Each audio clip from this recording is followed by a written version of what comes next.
It happened on my father's 60th birthday, right in front of more than 50 guests packed into our family's grand living room. The chandeliers glowed, the champagne glasses sparkled, and for a moment, it felt like we were celebrating something that actually mattered.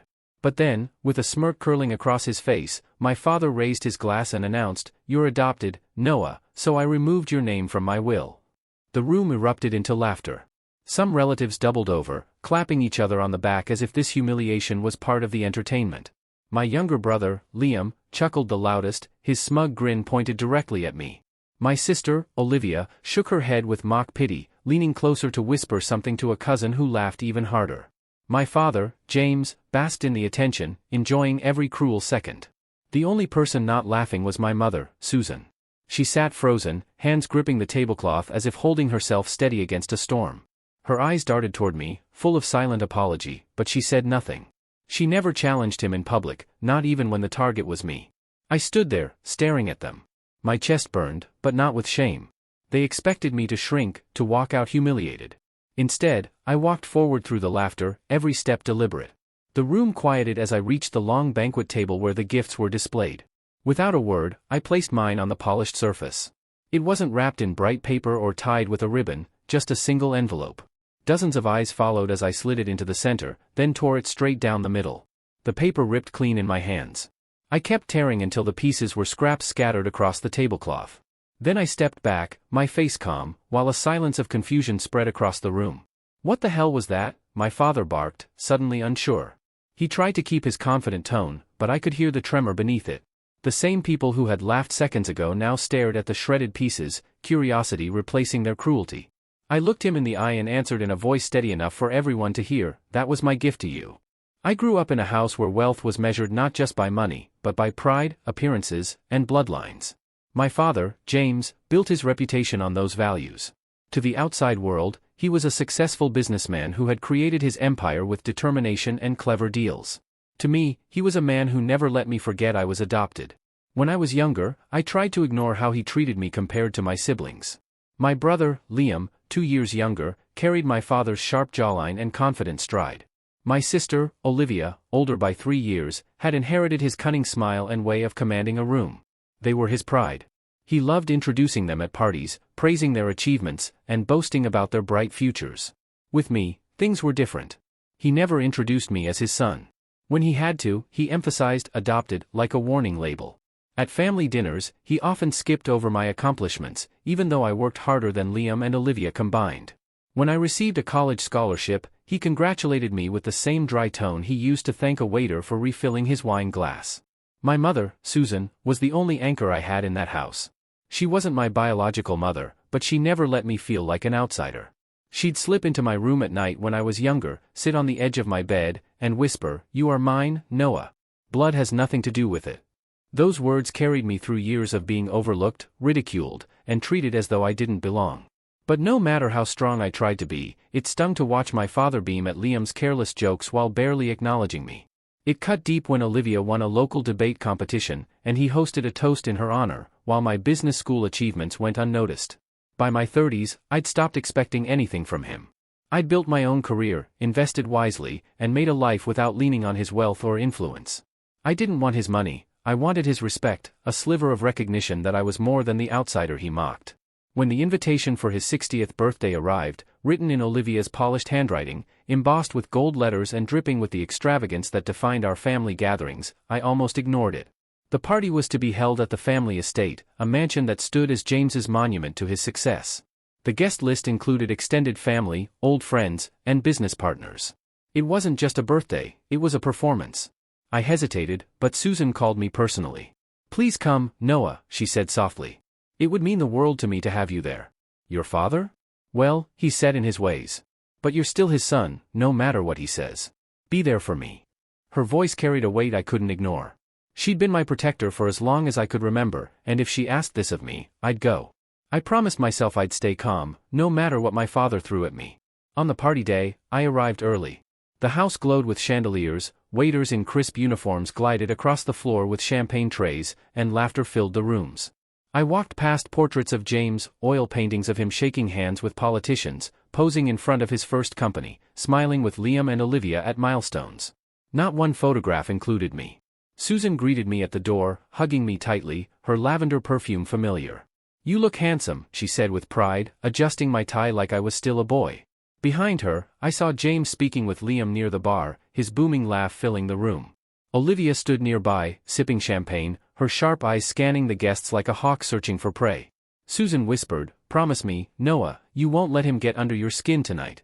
Just smile, nod, and let the evening pass. For me." I nodded, though I knew my father would find a way to make me the target of his cruelty. That was the role he'd written for me in this family drama, and he played it with relish. As the evening went on, I mingled politely, exchanged handshakes, and listened to hollow compliments from relatives who barely knew me. The air smelled of expensive wine and roasted lamb, but beneath it simmered power, control, and the reminder that this was James's stage, and we were all there to applaud him. I carried a small envelope in my pocket, my gift for my father. Unlike the luxury watches and rare wines piled on the gift table, mine was simple, understated, but more valuable than anything else in the room. I'd chosen it carefully, not out of obligation, but respect. Despite everything, I wanted to give him something that mattered.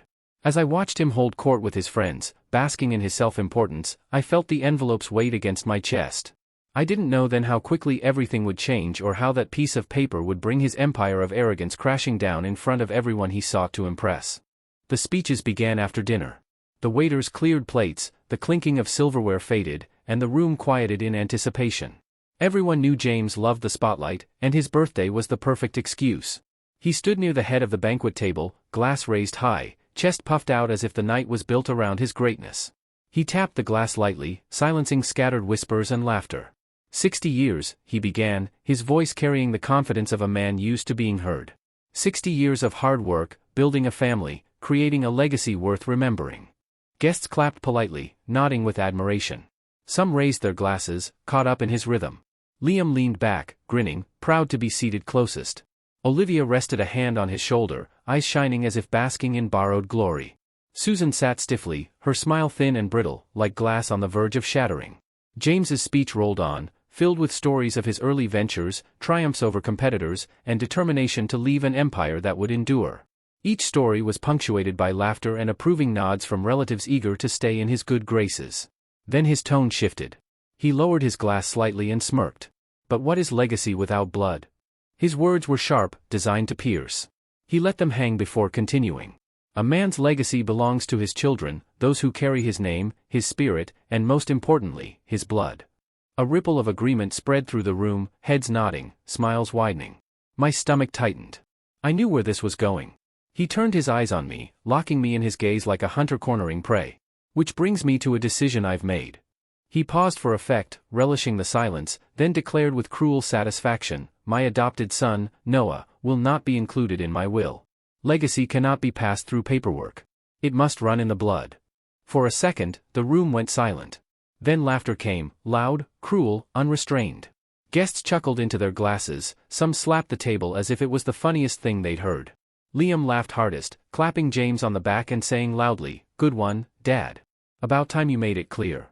Olivia smirked and shook her head, as if she'd always expected this. Heat rushed to my face, but not from shame, it was anger, hot and steady. I watched them laugh at me, at the life I'd lived in this family, at the years I'd tried to prove myself. My fists clenched under the table, but I refused to give them what they wanted, a humiliated, broken Noah. Susan didn't laugh. She sat frozen, gripping her wine glass so tightly I thought it might snap. Her eyes filled with tears, but she kept them down, silently begging me not to react in anger. Inside, a storm raged. Every insult, every dismissal, every time James introduced me as the adopted one, crashed through my mind.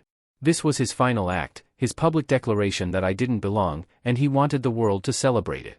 The laughter echoed off the high ceilings, filling the ornate room with cruelty.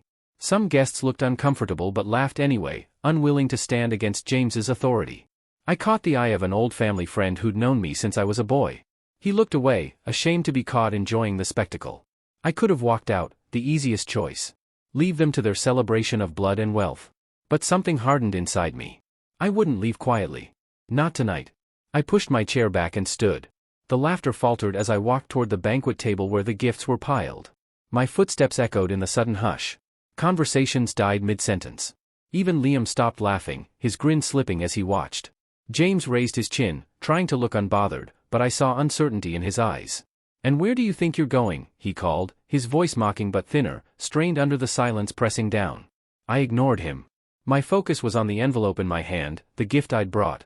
Plain, unadorned, it carried more value than any extravagant present on the table. I set it down carefully in the center, the sound of paper against wood unnaturally loud in the stillness. Dozens of eyes followed as I straightened. Without a word, I held the envelope high so everyone could see, then tore it cleanly down the middle. Gasps rose from the crowd. I kept tearing, splitting the paper into smaller pieces, letting them fall like snow across the table. When I finished, I let the scraps scatter and turned to face my father. The laughter was gone, replaced by whispers of confusion. James's smirk vanished, his jaw tightened, his eyes narrowing as he tried to understand what I'd destroyed.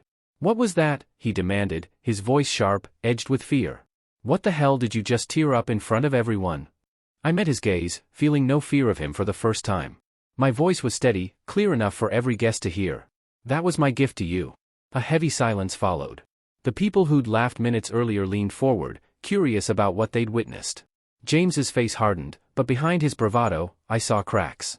He didn't know yet what he'd lost, but he would soon. The scraps of my gift lay scattered across the table, fluttering slightly from the air conditioning. The room remained silent, except for the faint hum of the chandeliers.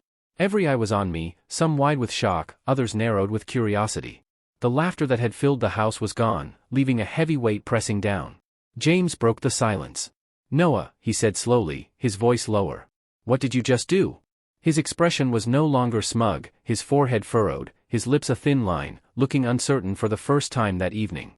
I stood tall, letting him stew in discomfort. "I gave you my gift," I answered calmly, "and I made sure you could never keep it." Murmurs rippled through the guests, heads turned, whispers filled the room. People shifted in their chairs, their curiosity sharp, hungry to know what I meant. Liam leaned forward, scoffing to cover his unease. "Oh, please," he sneered. "What could you possibly give that would matter here? Dad doesn't need anything from you. This is just another one of your little attention grabs." Olivia smirked, tilting her head with her superior glare. "Pathetic, really. Even at his birthday, you make it about yourself." I ignored them. They'd always played their roles as James's loyal shadows, echoing his cruelty and basking in his approval. My words weren't for them, they were for James. He stepped closer to the table, eyes narrowing at the torn paper. He tried to sound commanding, but a quiver crept into his tone. "Pick that up and explain yourself right now." I shook my head. "No, Dad. You wanted to show everyone tonight that I don't belong. You wanted to humiliate me in front of the people you care about most. But what you don't realize is that I came prepared." Gasps rose from the crowd. A woman near the back covered her mouth. A man whispered urgently to the guest beside him. The tension had shifted, it was no longer entertainment but a confrontation, and no one wanted to miss a second. Susan's eyes brimmed with tears as she looked at me. She reached a trembling hand toward me, as if to stop me, but didn't speak. She'd spent years keeping peace, but she understood something had changed. James's jaw tightened. "Prepared for what?" he demanded. I met his gaze without flinching. "Prepared for you. Prepared for this night. You can laugh. You can cut me out of your will. You can tell the world blood is everything. But you cannot erase what I just destroyed." A fresh wave of murmur surged. Liam frowned, sensing something was wrong. "What was in that envelope?" he asked, his voice less certain. I let the silence stretch, watching unease spread like fire. James's friends, once smiling at his jokes, leaned forward, anxious for the truth. Business partners shifted uncomfortably, aware this spectacle wasn't the image of control James hoped to project. "Finally," I said, "that was a legal document, a transfer of ownership, something valuable, something you would have cherished, something I wanted you to have." I paused, locking eyes with James. But I tore it up. And with it, I tore away the only gift in this room that truly mattered. The color drained from his face. He stepped closer to the table, staring at the shreds as if he might recognize the document from the paper stock. His hand twitched, itching to scoop up the pieces, but pride held him back in front of his guests. Liam's voice cracked as he pressed, "What property? What was it?" His bravado slipped.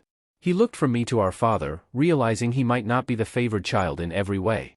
Olivia crossed her arms, trying to maintain composure. "He's bluffing. It was nothing. He staged this for drama," she said, but her eyes betrayed doubt.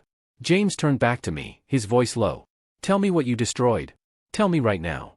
I shook my head, my voice calm but firm. "You'll find out soon enough. But not because I tell you, because you'll see it when you put those pieces together." The tension reached its peak. Some guests shifted uncomfortably, eager to leave but too captivated to walk away. Others leaned forward, faces lit with anticipation, as if watching a play reach its climax. James snapped. He lunged toward the table, sweeping the scraps into his hands. His movements were frantic, desperate. He barked orders at Liam and Olivia. "Help me find the rest. Now!" Liam scrambled to obey, bending to pick up pieces that had fallen to the floor. Olivia hesitated, embarrassed by the spectacle, but even she crouched to collect scraps. As they worked, Susan rose quietly from her seat. She walked to my side, her hand brushing my arm gently. Her whisper was barely audible but clear as a shout, "You are not the weak one here. You never were." I felt a steady strength rise in me. For years, I'd been treated as the outsider, the unworthy son. But now, in front of everyone, the balance of power was shifting. My father was no longer in control. He was scrambling, desperate to piece together what I'd torn apart. The guests watched in stunned silence as the mighty James, who'd spent his life commanding respect, bent over a pile of torn paper, hands shaking as he tried to tape it back together. He'd turned my humiliation into his own, and I knew whatever came next would change everything. James's hands trembled as he pressed the scraps flat against the table.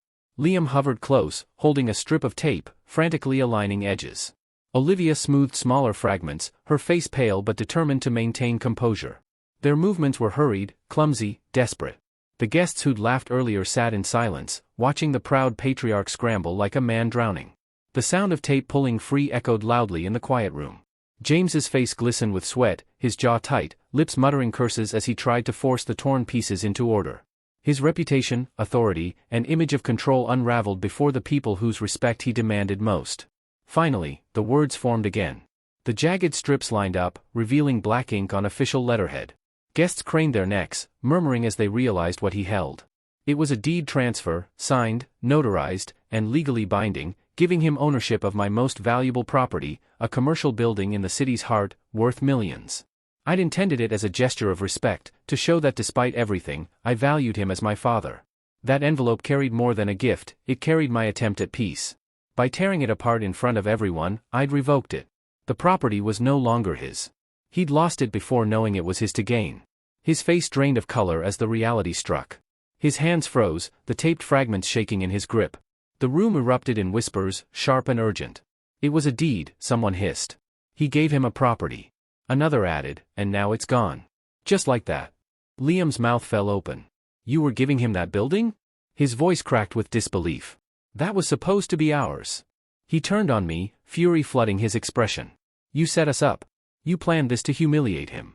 Olivia's mask of superiority shattered.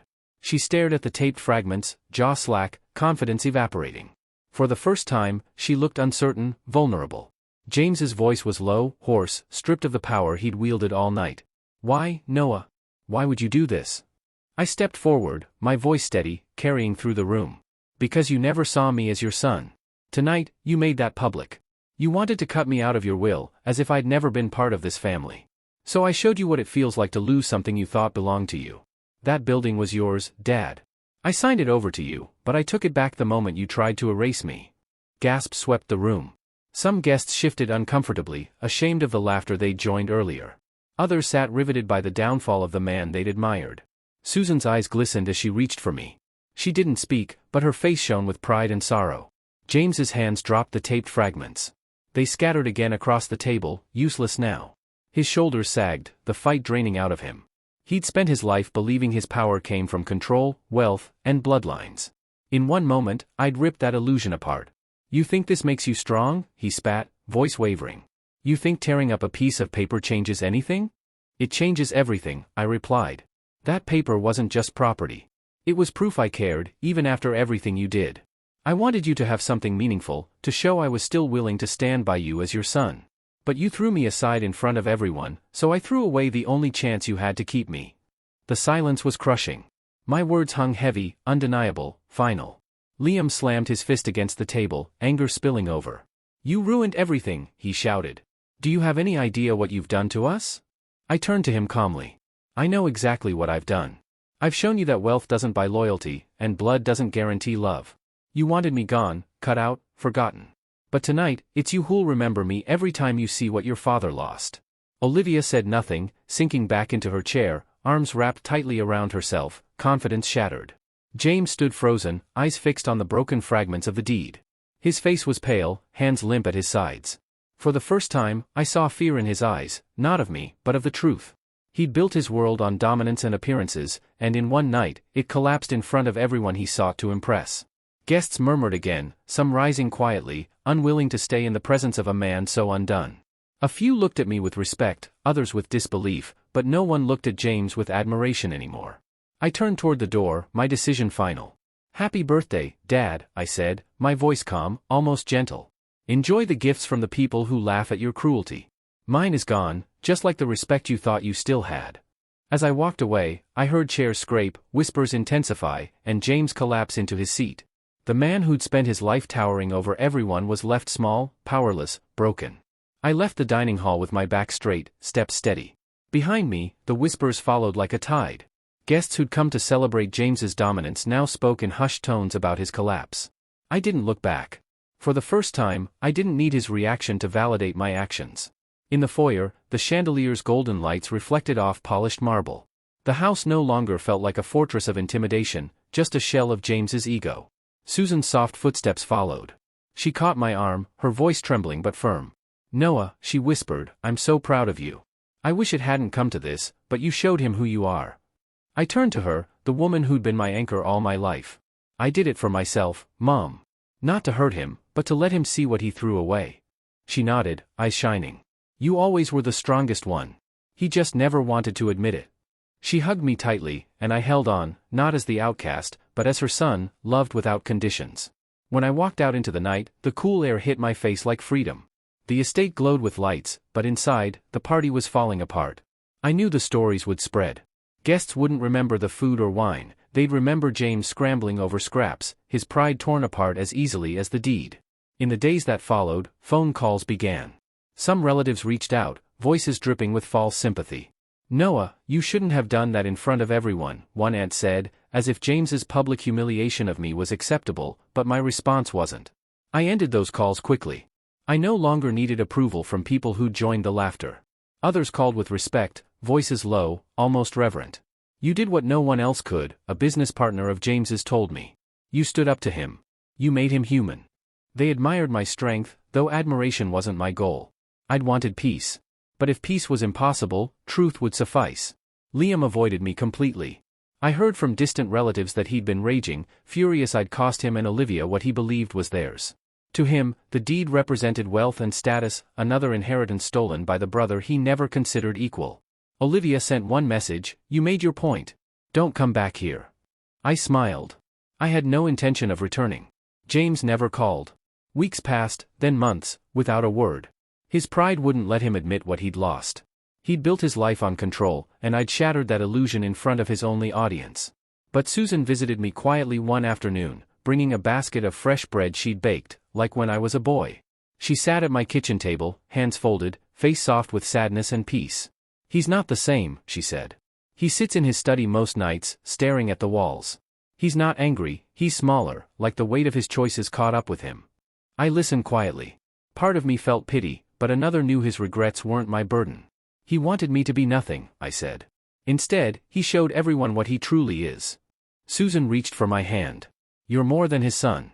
You're your own man, and you proved it without raising your voice, without lowering yourself to his cruelty. That's what makes you different." Her words stayed with me. For years, I'd thought strength meant enduring his scorn, waiting for recognition that never came. But real strength was walking away from his shadow, building a life where my worth didn't depend on his approval. In time, I invested more in my ventures, expanding my businesses and creating opportunities for people who, like me, had been overlooked. I mentored young men and women who'd been told they didn't belong, reminding them family and worth aren't defined by bloodlines, but by choices and character. Each time one succeeded, I felt a pride James could never understand. The memory of that night never faded. Sometimes, I replayed it, not with bitterness, but clarity. I remembered the cruel laughter, Liam and Olivia's smug faces, the guest silence. And I remembered how quickly it changed when I stood my ground, letting my actions speak louder than their scorn. The lesson was simple but carried a lifetime's weight. Family isn't defined by who claims you in their will or whose blood runs in your veins. Family is who loves you, respects you, and stands by you when the world pushes you aside. I had that in Susan. I had that in myself. That was enough. On James's next birthday, I didn't attend. I spent the evening with friends who'd become my chosen family, people who valued me for who I was, not what I could give. We laughed freely, not at anyone's expense, but in joy and gratitude. As the candles burned low, I realized I no longer carried the weight of his rejection. That night, I understood walking away wasn't losing, it was winning. The man who tried to erase me was left hollow, while I found freedom. That's the truth of what happened the night my father tried to erase me. He thought his words could break me. All they did was set me free. I walked away from that house, no longer chasing his approval, no longer craving a place in his shadow.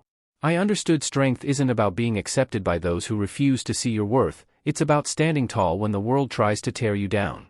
If my story connected with you, if it made you feel something, let me ask one thing: like this video, share it with someone who needs to hear it, and leave a comment below. Tell me what family means to you, or share a moment when you chose yourself over someone's cruelty. If you want more stories that dig deep into the heart, subscribe to this channel. Your support means more than you know, and it helps me keep telling stories that matter.